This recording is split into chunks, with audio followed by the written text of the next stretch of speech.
Comment choisir le contrat d'assurance vie destiné à votre enfant en situation de handicap mental ou psychique?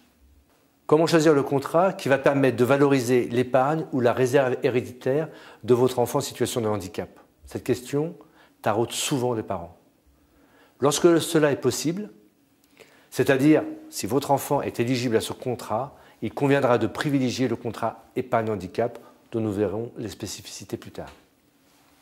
Quels sont les points de vigilance et les précautions à prendre? 1. Les frais sur versement. Un élément important, mais pas déterminant. Ils sont variables selon les opérateurs et les contrats. Ils s'appliquent lorsqu'ils sont prévus sur chaque versement. Les frais de gestion. Il faut être très vigilant sur cette catégorie de frais qui constitue un élément très important de la performance du contrat dans le temps. Les frais annexes. Sous ce vocable, on retrouve les frais de dossier, les frais en cas de retrait, la cotisation associative.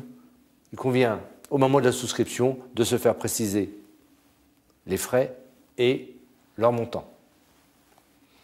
Les rendements, c'est l'un des éléments du choix. Il convient de se faire indiquer le rendement du contrat choisi sur plusieurs années afin de pouvoir en apprécier les performances. Et enfin, l'opérateur.